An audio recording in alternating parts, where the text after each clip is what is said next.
ઘરના મંદિરમાં કઈ વસ્તુ રાખવાથી ઘરમાં તમે કોઈ દિવસ દુખી નહીં થાઓ?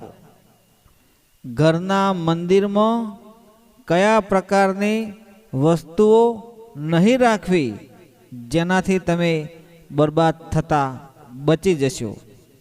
ભૂલથી પણ ક્યારેય ઘરના મંદિરમાં આ વસ્તુઓ ન રાખવી અને કુળદેવીમાની કૃપા થાય એના માટે ઘરના મંદિરમાં કઈ કઈ વસ્તુઓ આપણે રાખવી જોઈએ. તો મિત્રો, સ્વાગત છે તમારું આપણે આ મા વંદના યુટ્યુબ ચેનલમાં, અને હું તમામ મિત્રોનું દિલથી હાર્દિક સ્વાગત કરું છું અને આશા રાખું છું કે ગુરુદેવ માતાજી કુળદેવીમાં આપ સર્વને હેમખેમ સર્વકુશળ મંગળ રાખે તેવી પરમ કૃપાળુ પરમાત્માને, ઈશ્વરને, ભગવતીને હું પ્રાર્થના કરું છું. મિત્રો, આપણા ઘરમાં આપણું મઢ હોય, આપણું કુળદેવીમાનું મંદિર હોય, આપણે જ્યાં પૂજા પાઠ આરતી કરતા હોઈએ ત્યાં આગળ કઈ વસ્તુ રાખવાથી દુઃખ આવે અને કઈ વસ્તુ રાખવાથી સુખ આવે, એના માટે આપણે આ વિડીયોમાં ચર્ચા વિચારણા કરવાના છીએ. તો વિડીયો છેલ્લે સુધી જોશો તો તમને ખ્યાલ આવશે, કારણ કે અધૂરું જ્ઞાન ક્યારેય તમને સંપૂર્ણ માહિતી આપતું નથી અને તમે આ વિડીયો અડધો જોઈને છોડી મૂકો છો તો આપણા કુળદેવીમાનું, આપણા જે ઈષ્ટ દેવી દેવતા હોય એનું અપમાન થાય છે. એટલે કુળદેવીમાનો વિડીયો હોય, માતાજીનો વિડીયો હોય, ભગવાનની કોઈ માહિતી આપણને આપવાની કોશિશ કરી રહ્યા હોય તો એ વિડીયોને છેલ્લે સુધી જુઓ અને સાંભળજો અને તમારા પ્રતિભાવો કોમેન્ટમાં જણાવજો અને તમારા કુળદેવીનું, તમારા ઈષ્ટ દેવી દેવતાનું નામ લખજો અને તમે કયા જિલ્લામાંથી, કયા તાલુકામાંથી, કયા ગામથી આ વિડીયો સહી રહ્યા છો, સાંભળી રહ્યા છો એ કોમેન્ટમાં જણાવવા હું વિનંતી કરું છું. મિત્રો, ટૂંકમાં મંદિરમાં, ઘરનું જે મંદિર હોય ત્યાં આગળ સર્વપ્રથમ માચીસ ન રાખવી, ધારદાર ચપ્પુ છે, છરી છે, અણીવાળી જે વસ્તુ છે તે ન રાખવી, ખંડિત મૂર્તિ હોય કે ફોટો હોય તે ન રાખવું, તમે જે દીવો કરતા હોય માટીનો કે ધૂપાયણું જે ધૂપ કરતા હોય જે ભાગેલું તૂટેલું હોય તો પણ તે ન રાખવું. હવે મિત્રો વાત કરીએ કે તમે રોજ ફૂલહાર કરતા હોય, અઠવાડિયે, રવિવારે, પૂનમે, અમાવસ્યે જે ફૂલહાર કરતા હોય એ ફૂલહાર સુકાયેલો મંદિરમાં ન રાખવો કે માતાજીના ફોટા પર કે મૂર્તિ પર ન રાખવો. તમે જ્યારે માતાજીના કોઈ મોટા મંદિરોમાં, ઘરના મંદિરમાં માતાજીને તમે ચૂંદડી પહેરાવો છો, ધરાવો છો, અર્પણ કરો છો તો એ બીજા દિવસે ચૂંદડી ઉતારી લેવી.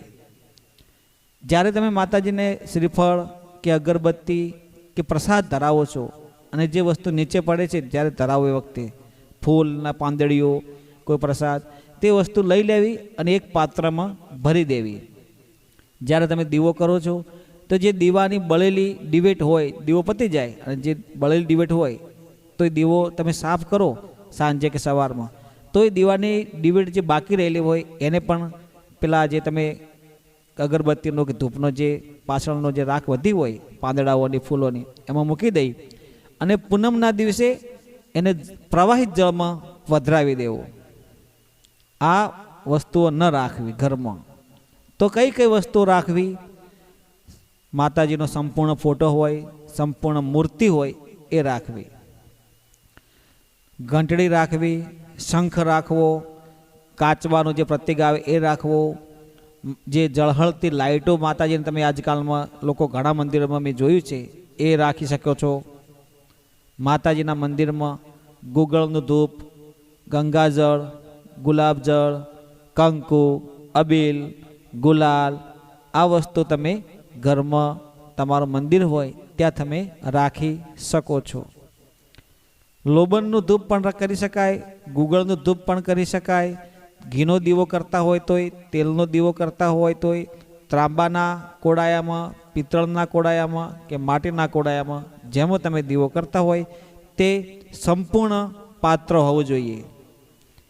જ્યારે જ્યારે તમે દીવો કરો, અગરબત્તી કરો, ધૂપ કરો, માતાજીને ફૂલહાર કરો, શ્રીફળ ચડાવો, ચુંદડી ચડાવો, ભોગ પ્રસાદ ચડાવો, એ વખતે મિત્રો સાચા હૃદયના ભાવથી પ્રાર્થના કરજો.